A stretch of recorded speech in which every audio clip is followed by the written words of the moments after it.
অন্যের অনিষ্টের চিন্তা করে যে জন নিজের অনিষ্টের বিষ করে সেই বপন।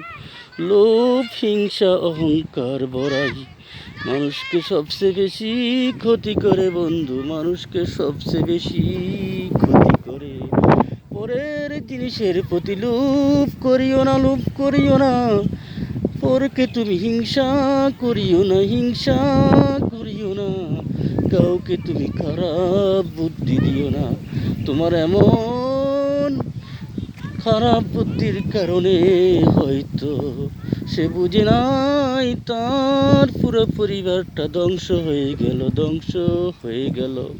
পারলে মানুষের উপকার করো, কখনো মানুষের ক্ষতি করিও না বন্ধু, মানুষের ক্ষতি করিও না।